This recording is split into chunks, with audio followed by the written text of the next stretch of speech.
3, 2, 1, 0. All engine running. Whether you've been married 1 or 20 plus years, at some point, you realized you were married into crazy. And that's what our podcast is all about. We offer love, laughter, and a dose of reality as we unpack this crazy thing called marriage. So sit back, relax, and get your ear hustle on. It's time to start the conversation. All right, let's go.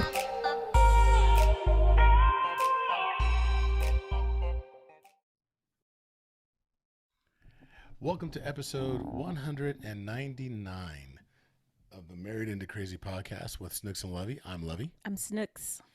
And, you know, it's one of those things where we're at the mid-year point, and you got to start to assess, are we hitting the goals? Are we doing the things that we said on January 1st, January 2nd, whatever that time frame may be? We're not big resolution people, but we are big on setting visions. And you got to get to the point where you ask yourself, am I on track to do exactly what I wanted to do? Do you ask yourself that? No. I was going to say, that laugh says it all, folks. The laugh is like, no.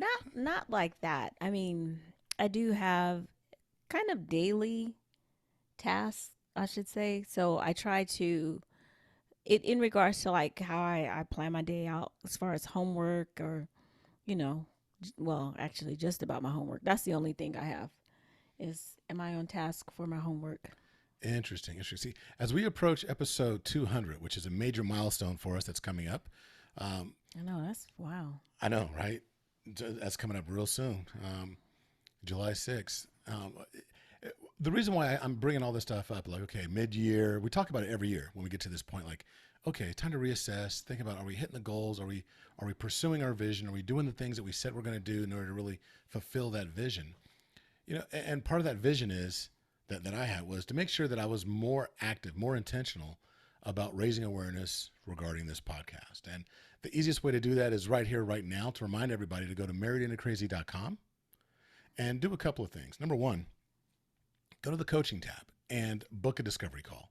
Reach out to us. Let's have a conversation about whether or not Snooks and Lovey are the couple to sit down with you and help you get from wherever you are right now to wherever you want to be. Mm-hmm. And if you're like, I just like the entertainment value. Okay, then good. If you love just the entertainment value and you're not looking for coaching, then go to Apple Podcasts, excuse me, and give us a 5-star rating. 5. Yep, either Apple or Spotify, because now Spotify allows you to leave a rating as well. So Apple, Spotify, do us a favor.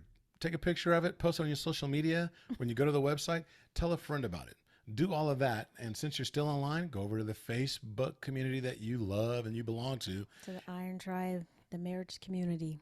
Yep, definitely join, because on July 6th, on our 200th episode, we are going, well, not actually on the episode itself, but that day that we're releasing our 200th episode, we are going to be making a live on Facebook within the community, a live announcement that is pretty big, that we've been working towards. We're excited about.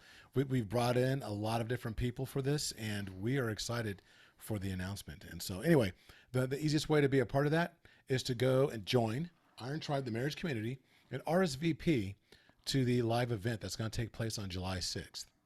So with that said, still in the same vein of us reaching goals and reassessing, I'm not going to lie, I had to actually ask myself recently, am I having a midlife crisis? I would have told you, yeah. Well, wait, why would you say yeah? I don't know. You always want to buy stuff. Isn't No, that? I don't. If anything, I want to stop you from buying stuff. Lovey. Who was talking about a Mercedes? And When did I say that? you were talking about it. No, I wasn't. So here's the deal. When I got my bachelor's, when I went back to school, no, even before that, when I went back to school initially and I got my AA while I was in school, he's like, yeah, I said, yeah, when I graduate, I want a new car, blah, blah, blah, whatever. He was like, okay, cool. So I graduated. I got my AA. I got 2 AAs. And when it came time to pay out, he's like, oh, no, I wasn't talking about that. I was talking about getting your bachelor's. She didn't read the fine print. There was no fine print. There was fine Anyway, okay, just let's push forward. In 2020, I got my bachelor's and no car. She didn't read the footnote. She didn't read the footnote. What? I'm just saying, you got to read See, the fine print and the footnotes to make sure that you're not being scammed? You right about that. My bad. I thought you were. But when she completes that integrity. master's, she can get whatever she wants. Yeah. In the candy aisle. No, but that is true. That is true. We had that conversation. You're so silly. But now, see, I was holding out to the point where she's like, I don't really want a car. Actually, and I did, because I did get a different car. She did. It wasn't a brand new, but I had my Lexus and I loved it, you know. She still loves it. I do. But No. in 2 years, I probably. But let's will get be back. ready Okay, for you're going off something else. topic. Let's get back to the topic. No, Why because do you think you were saying about like you have to stop me from buying stuff. Lovey walks through this house every single day. He wants. I mean, and we've talked about some of the things that we want to redo.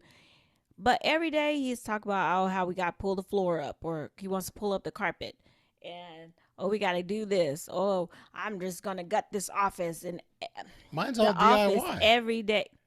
Who's gonna do that? Not DIY, but mine's all the stuff that these are improvements to the house. It's still buying stuff. A new TV is an improvement, right? A new car is an improvement over the one that you had. Oh my goodness. Okay, So what's this no, got to do don't with be midlife saying- crisis? You brought it up. You going deep. Look. Oh, So you think I'm having a midlife crisis because I say I want to actually pull that up is one of the grungy carpet signs. that we have in this house? He is the biggest offender of wearing his shoes in the house. When we said don't wear your shoes in the house, he is the biggest offender. Him and my two brothers. What's that about? Anyway, but I mean, I will say we've been here for 16 years, so it's time. It's time. It's time. But don't say I'm the one that's trying to buy stuff. Anyway, let's get back to the subject. Okay, so Lovey says he's having a midlife crisis. I did not say that. You said I'm having a midlife crisis. I was said thinking. you thought you were okay. Why were you thinking so it? you reach a point in your life where you start to think that you're having some kind of what I want to call it, like a self-evaluation, right? Okay, reassessment of yourself. Yeah. Yes, but But that doesn't mean that you're having a midlife crisis. What is it that defines a midlife crisis for you? so but look, when you have a period of like, well, let's call it existential self-evaluation, right? Where you find yourself at the crossroads between your youth and your, for me, it's all about like, okay, we're at a good point in our marriage, and I wanted to know, I don't know, I'm evaluating. I'm trying to be more introspective, and I'm not talking about buying a Harley or Because you wouldn't be able to buy a Harley. because I don't even know how to ride a motorcycle. I wouldn't allow it. That's one thing that I would put my foot down I'm and gonna be get a like, Vespa, what is that? the little scooters you see people riding in Italy. You don't even get to get one of those. No, but when you talk about like having a midlife crisis, a lot of times people talk about this when there's like a true crisis that causes somebody to like act out of character and do certain things that are just really just, I won't say outlandish, but complete opposite, like a 180 of where they are. And I'm not there. So I just want to just kind of throw this out there. When you say people talk about when people do these things, who are they talking about? Like who's the they? Who? No, not who's the they. Who are they talking about? Who is the person or the entity, the gender that they are talking about? It's a very sexist Men. practice. It's men. It's a men. very sexist. I just thought I'd say I know that. she was going there. Okay, what's your definition of a midlife crisis? I don't have one. I mean, honestly, kind of like what you said, though. How I think of it is a midlife crisis, okay, midlife, where you start thinking about the time that you have left versus the time that you had.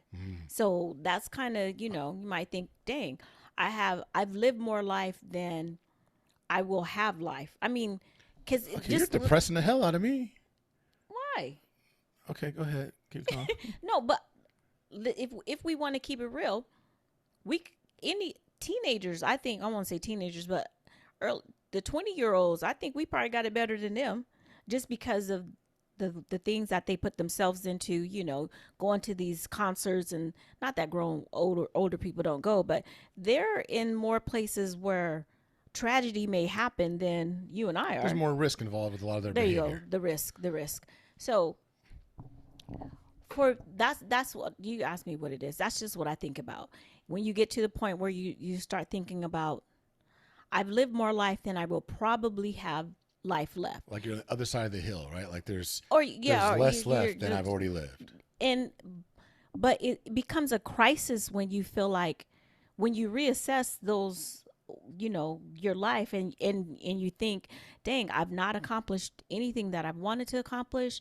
There's still, you know I've lost my youth, because let's just be real, we are a society that's based on, everything is about how you look, oh, you overweight, you're blah blah blah, whatever. Or so your body, you start changing, the biology starts changing, which affects your psychology. you know Okay. so my Just like myself, I'll keep it real. So it's like, all of a sudden one day I woke up, I'm like, why is my how come my stomach won't leave? I mean, but because of my age, that's more cortisol that's surrounding around my stomach. Now, if I was the type of person that, if I just fixated on what's wrong with what I feel is wrong with me, then I would be totally depressed. And that would be the biological messing with the psychology. Okay. You know what so I'm saying? the driver behind it. Well, so let me give you the definition that I found on midlife crisis. Okay, anyway, go ahead. It says that midlife crisis refers. Let me start over as she was talking over me. Stop being a baby. Ew. Midlife crisis refers to a phase in a middle-aged person's life, usually between the ages of 35 and 65, wherein they feel compelled to face and or reevaluate their mortality, confidence, identity, and accomplishments. The term was first coined in 1965 by psychologist Elliot Jacques.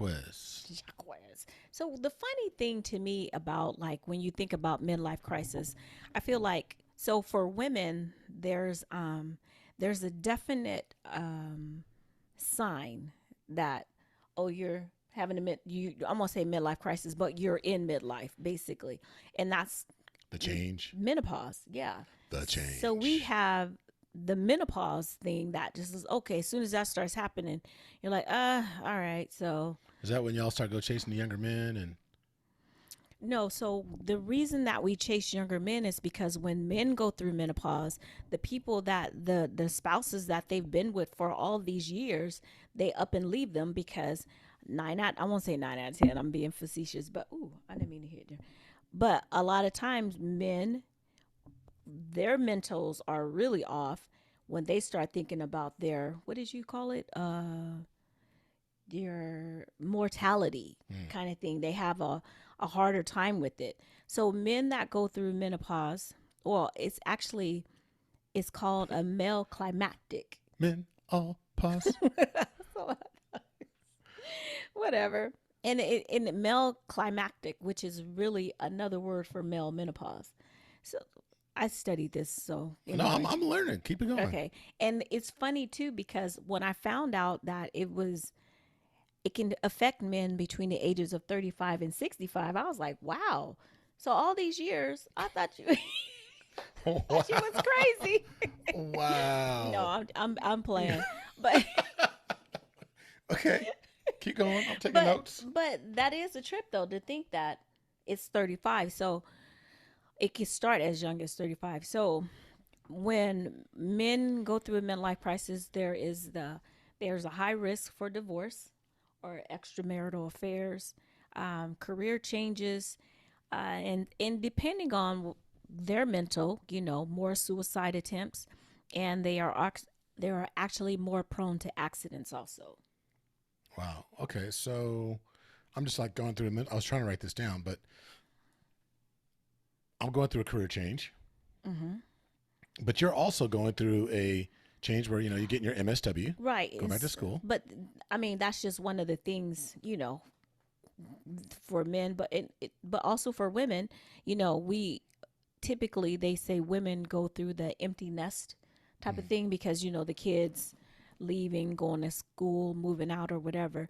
But nowadays, more women are working outside of their homes and they're about self empowerment. Well, not really. I mean, now everybody's working back at home. Well, I mean, when I say outside of the home, I mean they have a job, a Gotcha. career Gotcha. outside of their families. Well, see, a midlife crisis, the way I understand it, it's usually triggered by something that's like a life-altering event. Something happens to trigger it. You don't think so? Yeah, well, it could. But I don't think it's really. Yes, it has something that I guess age is a component of it as far as getting older and facing mortality, all those different things, like a milestone birthday that kind of like makes you be introspective, like, oh my God, have I completed all the things I wanted to do in life? Whatever. But it has more to do with the anxiety of the change than it does with the dread of aging. I don't mind getting older because I don't feel older. Well, I think, and this is just from my studies. Um, So y'all gonna get like another 200 episodes. I'm doing a whole bunch. I'm just playing around. She's gonna be like, in my studies. Wait till she gets her MSW. Wait till she gets that master's. Then she's gonna be like, oh, okay. Well, according to my practice, I'm already waiting for it.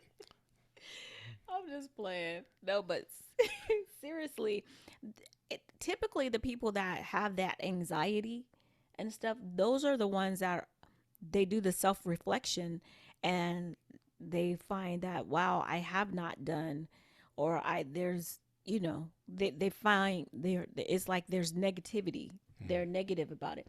How you deal with it psychologically will affect how you move forward. Like manifests. If it's Okay. well, I mean, if I'm anxious about it, or if I'm, I'm dreading it and stuff, like you said, Well, okay. it's just gonna make it worse. So according to my studies, Okay, go ahead, sir. no, but I think you're right, because I think the one thing it doesn't address is your mindset going into the situation. I think it really does depend on, like you were saying, that's really good, about how Thank you. the foundation that you formed before you actually get to that place, because I think those things are going to happen no matter what. We're all going to age. That's the one thing that's guaranteed. We're going to age, and we're eventually going to pass away, but we're also going to pay taxes unless you're Wesley Snipes. And Wow, so he has a black belt. you got to And find me. If he, you ain't hard to find. Come with it, Wes. Come with it. But if Why are you silly? but since you're a fan, and if you coming after me, that means you listening. I appreciate you. I really do. Say, But we anyway, appreciate you.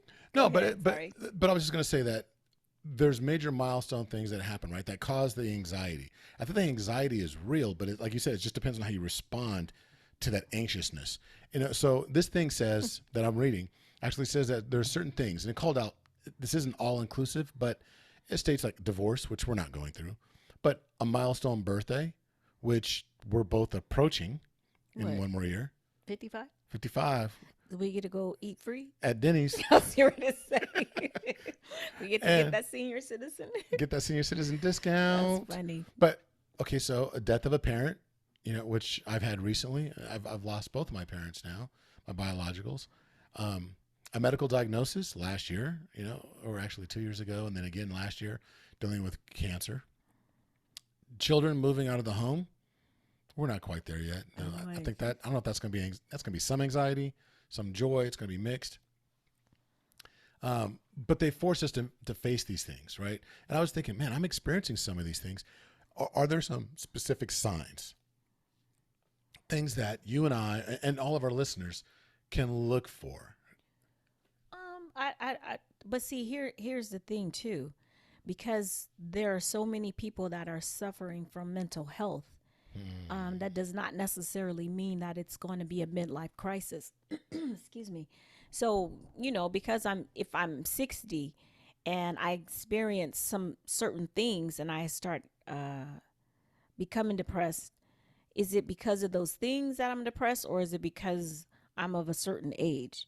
I think if I fixate on, oh my God, I'm going to be this age, and then all these other things maybe start happening, of course I'm going to be sad or depressed about those things, but my age part is going to be part of the reason why I feel sad.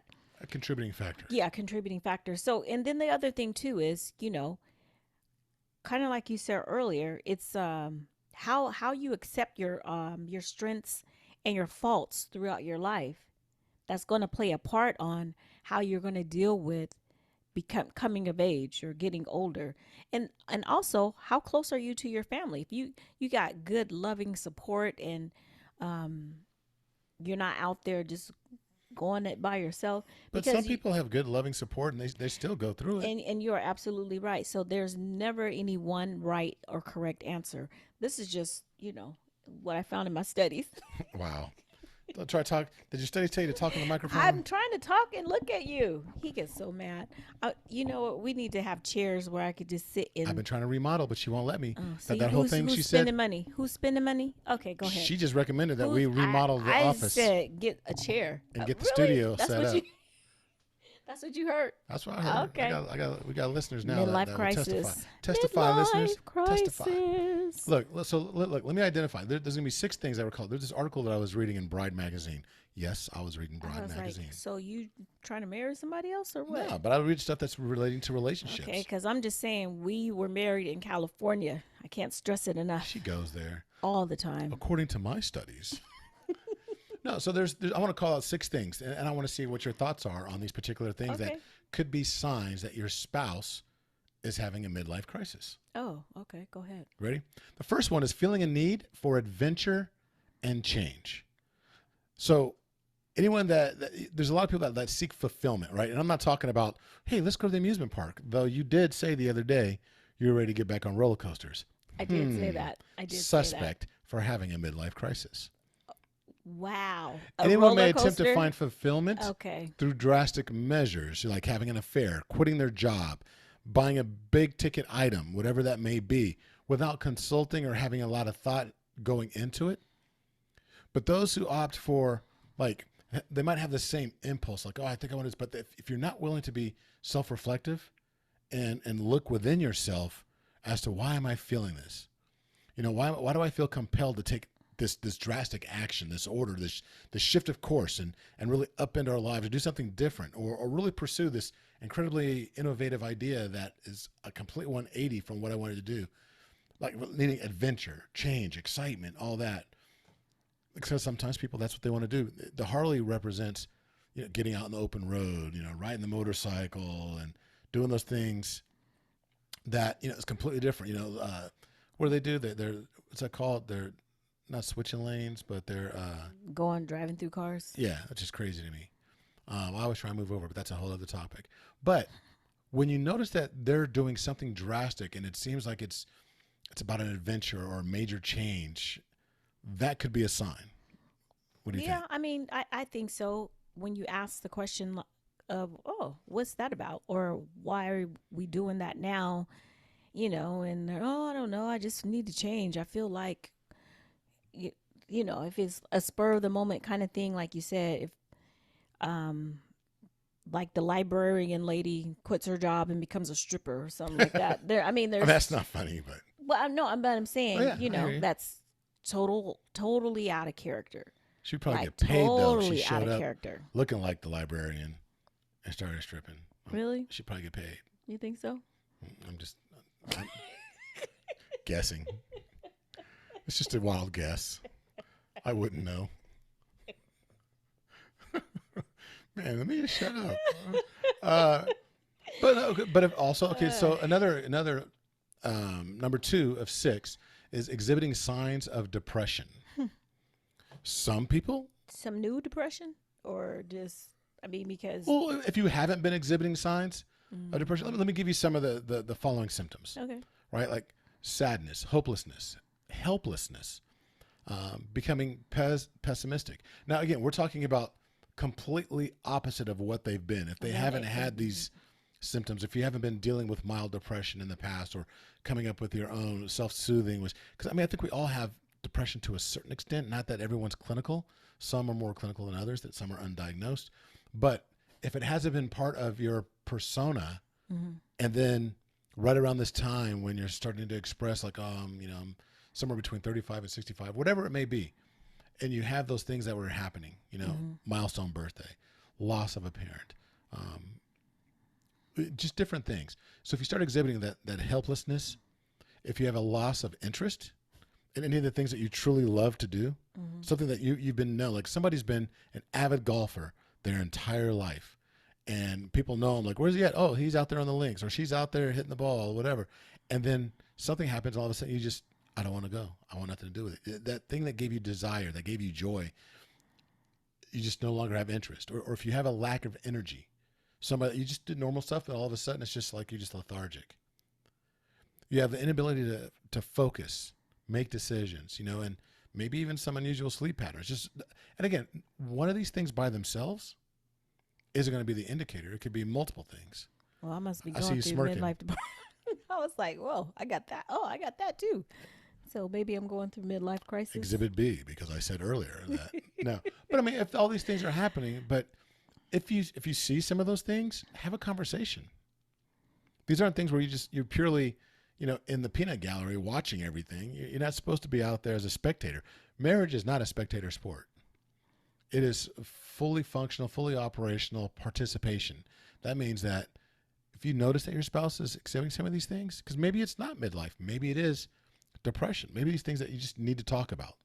Every single one of those things we talked about, if they're new, they're different, it should be sparking a conversation within your home. And then the other thing is, I don't know if I agree with this one. Well, did you have any thoughts on the last one? Mm-mm. Okay. Questioning long-held beliefs. I don't know that I agree with this particular symptom, or I don't even want to call it a symptom. This thing that shows up, right? A clue, if you will. Now, this says abruptly quitting their job and investing in a new life path is a red flag. Okay, yeah. I don't know if that's questioning a long-held belief. But the desire for exploration and experimentation doesn't have to be, a completely negative thing, right? So if you're questioning long-held beliefs, I don't know. I think in every manner of that is a positive, because probably for like a good 6 months to 8 months, one of the major questions I've tossed around to people, I've said it to our clients. I've said it to people I know, like friends and colleagues. What if everything that you believe, everything that you think to be true is wrong? And I'm not questioning your faith. I'm not questioning your beliefs about certain philosophical You're things. just saying, what if? Just what if? And I think we need to question long-held beliefs, because until we do that, it could just be a baton that was handed off to us, and we're just carrying the torch or carrying the baton simply because that's the way that, my grandpa told my dad that, my dad told me that, so I'm going to tell my kid that. But what if it's not true? What if it's completely wrong? What if you're operating on a negative information or erroneous information? So question that long-held belief. Just ask yourself why. So I don't know that I particularly believe. So that's just one thing. What are your thoughts? Well, I think it's always good to question, to ask a question. But I guess maybe, like you said before, one of these things by themselves is not indicative to midlife crisis. Shoot, let's be honest. Maybe all of them are not. I don't know, but it would lend to. It feels like if you have all of those, you're hitting all those points, then it's like something's going on. Right. It at least is worth having a conversation, like you said, even if you feel like I don't know that I could talk to my spouse because I don't know that they would understand. So that's a conversation that needs to be had. If you don't know that your spouse was willing to understand, anyway, that's a whole other topic. But again, that comes back to your spouse should be if there is nobody else in the world. No, I totally agree with that. I totally agree with that. Well, here's an example, like me changing my long-held beliefs. If you look at me now, I'm bald as can be, but I just decided that You gonna grow some hair. I'm gonna grow some dreads. I figure I need, you know what? I want to grow them out. You look sexy with dreads. Yeah, with my bald spot. It'd be dreads like going up, looking all, on the side of my. I'd be looking like a Crypt Keeper or whatever. Crypt Master. What was that dude from Tales from the Crypt? I'd be looking like him, except they'd be dreads instead of like the little George Jefferson thing going around. But anyway, so number four. So I can't. I'm done with you. No, I'm gonna try and find something that I can wear like that one day. But so here's another one. Number four, expressing anger and blame, meaning not just. Oh, I was like, well, that's everybody. No. But the point they're making is that no matter what it is, you're lashing out about all these changing feelings. It's your partner's fault.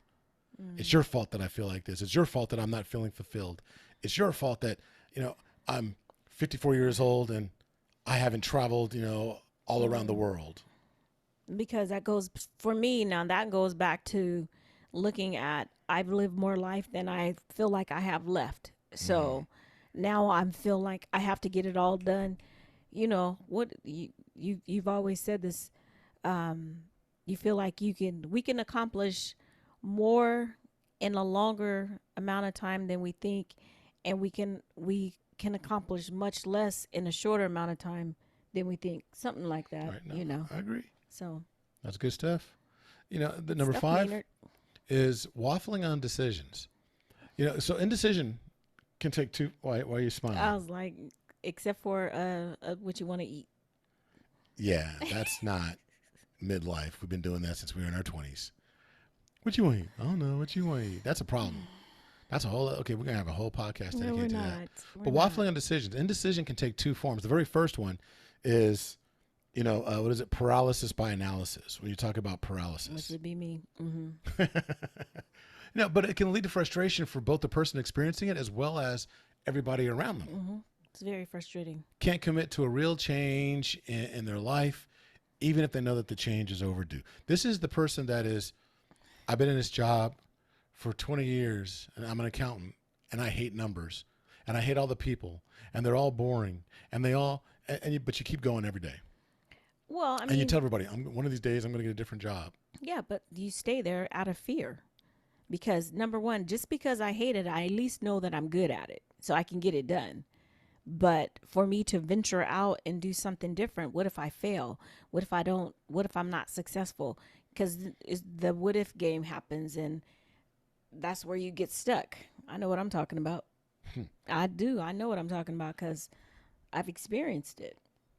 So Well, then there's There's also, that. there's okay, that's one side of the coin. The other side of the coin is if you're waffling, right? If you're flip-flopping all the time, going back and forth on, certain decisions, or you're making these rash decisions, and then it's like, no, I meant this instead. Like, okay, you know what? I'm sick and tired of you. You can't figure this out, and I haven't been to Greece yet, and you're the one holding me back. I'm getting a divorce, and then you go get a divorce lawyer. Like, no, I didn't mean to get a divorce. I don't really want the divorce lawyer. And then 3 weeks later, it's like, oh well, you know what? I'm not happy. Maybe I should call that divorce lawyer back. But it's these things going back and forth the big things, yeah. without truly analyzing what's the cause. The last thing is the most apparent, and that's straying from your marriage. Having either a physical or an emotional tryst, entanglement. Triced. Tryst? Tryst? Tryst? Tryst? I Tryst? don't know. Affair. Let's say affair. But when you do that, and I'm not saying that it's specifically because you're having a midlife crisis, but some of the reasons is you have a desire to reconfirm your sexual prowess because your spouse, for whatever reason, hasn't been as available to you. And people have a tendency to blame the other, like, oh, you don't find me sexually attractive, or you're a prude, or you've become this, that, and the other. Maybe you gained 300 pounds and I'm not attracted to you. Or maybe you're not practicing. No, I'm sorry. Or maybe you're not practicing, good hygiene or whatever. Or what if you're always pessimistic, or you're not that positive individual that I've always been around? You're always saying something negative. And, I don't know. I'm just throwing this stuff out there. But these things, infidelity is a common symptom for a midlife crisis. When your spouse starts to withdraw and leave you, not just physically, but also emotionally, that can be a symptom of, I feel like I'm in trouble for some reason, the way you're looking at me. No, That could be a symptom of, starting to stray from the marriage. And it's because you're seeking something. You think you missed out on something and you're looking for it elsewhere. okay. Which goes back to what you were saying. Like, No, I misunderstood what you were saying because it sounded like you were blaming the spouse for like, oh, you're not, they're not connecting. They're not, oh, because the spouse doesn't want to have sex, or they're emotional, or that's what I thought you were saying. So that's why they go out and they they Oh. do whatever. That's why I was like, okay. No, it's more about yourself. Like you just have this restlessness. Like again, I think it goes back to what you said. Feeling as if, there's less life in front of me than what I've already lived. And I feel like I've missed out on so much. And so now I got to go out and get it. Or you could, you know, it could be that you're trying to relive your glory days or something, you know. I keep saying, I'm sorry. So there are couples that get married and they've been married for many years and then they get divorced in their 50s or what have you. And a lot of times people think, oh, they got divorced because the kids are out of the house and now they're looking at each other and now they're, they decide that they don't like each other or whatever. Or could it be that they decided that they've worked, they've done all these different things, and now they want to go have fun for themselves? Or could it Reclaim what I missed because I couldn't go to the club all them years. or it could be, I need to prove that I still got it. So now I'm finna go out there and I'm about to, I'm about to get it for real, for real. So I mean, there are so many reasons that why that happens. I know we do studies and there's statistics and people take surveys, but everyone's not surveyed. So I'm saying that those things happen, the disconnection that does happen, and people get divorced. But how about let's rediscover what we had in the first place? How about let's see if we still got it with each other, instead of trying to go out and find somebody new to go see if you got it with. Because I promise you right now, if you go out and you try to rediscover and try to find somebody, it's not going to look good for you when they come over to your little shack. Because I'm taking everything. I was like, wait, I'm just letting you know. I'm putting you out there. I'm just putting it out there. I'm just letting you know. Folks, first and foremost, ain't nothing going on, even though she keeps implying. No. I see, Lovey just had a birthday 2 weeks ago. And, we're talking, it's just funny. We're talking about midlife crisis stuff. I'm just saying, Wow. Just saying. Just saying. Okay, so here, look. I come home and I see some Idris looking fool walking around my neighborhood. Don't do that. Hey, Idris. Okay. Nah, I'm playing. Right. Idris is married. So. I don't want him no more. Oh, you don't want no more? I wanted him when he was String a Bell. Hey, so look, those are 6 things, right? They're not inclusive, right? And they're not written in stone, or we don't want you to be like, oh, okay, this is what you did, start check marking. And these are just things that can come up, right? Some different therapists would have written articles, and we thought we wanted to point it out because I think it's important that even if you're not midlife in age, if you got married at a younger age, your marriage could be in a midlife crisis.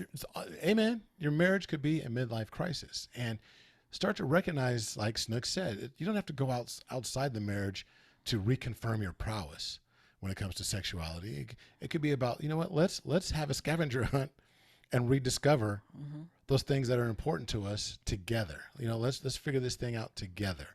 And I think there's a way to do that in which it breathes more life into the marriage. If you're going to have a midlife, it doesn't have to be a midlife crisis. It could actually end up being a midlife reconfirmation, that we've gotten to the middle zone, if you will. And it's like, let's make sure that like E.T., like our mentor says, let's make the rest of your life the best of your life, instead of looking in the rearview mirror and thinking, oh, the best parts are behind me. Look, because my gut ain't going nowhere either. As much as I've been trying stuff and I did 75 hard and I was looking good, and all of a sudden I'm doing the same stuff, ain't nothing happening. I'm like, I'm not complaining. But I am. I am. Especially when y'all be taking pictures and posting them. I'm like, ooh, can you let me know? Now, all of a sudden, it's a midlife crisis when the man, the dad, is like, I need approval on the pictures before y'all post them. Before, I didn't give a rip. Now I'm like, oh, no, no, no. I need approval. Y'all messing with my... Anyway, ain't nobody worried about all that. Look, folks, the bottom line is you're going to go through some stuff in your marriage. Doesn't mean it's necessarily a midlife crisis, but it could be a mid-marriage. It could be one of those things where you just reached this plateau. Whether it's real or unreal, the perception is all in your head. But if you think you've hit a plateau and you need something different, talk about it with your spouse. Like, something's off. I don't know. I feel a certain way. Mm-hmm. And if you don't know what that is, investigate it together. Just have some fun with it. Well, I'll say fun, but have an opportunity together to go on that exploration, if you will. Yeah. I mean, the fun stuff is being able to rediscover each other, you know. So I remember we were super excited once our girls got old enough to where we didn't have to get a babysitter. I mean, we'd be like, oh, we didn't tell y'all we was leaving. Oh, we out. They were like, wait, where are y'all going? And what time are you coming back? And whatever. Shane line, there were times where we were gone. We got a phone call. Did you guys leave? But I mean, there just know that you can have that. You can be able to rediscover your spouse. That's Absolutely. What's up. That's what it's about. So if you feel like you're having any of those 6 things that we talked about, or some of the other ones that we didn't talk about that have actually popped up on your list, and you feel as if you've hit a plateau, first and foremost, sit down with your spouse and let them know, hey, I'm feeling some kind of way and I don't really know why. Can we talk? Because you don't assume that they see what you're feeling. Right. That just doesn't happen. Especially, I just tell you, from the male perspective, we're oblivious. Most men are oblivious. And so you have to actually spell it out, then put it in Braille, then put up a neon sign, then get one of them planes with a banner that flies across for us to get it half the time. I think that we all already knew that. So, you weren't being Einstein or sharing anything new. From my studies. Just saying. We already knew, but thank you for confirming. I appreciate you. Anyway. Love you.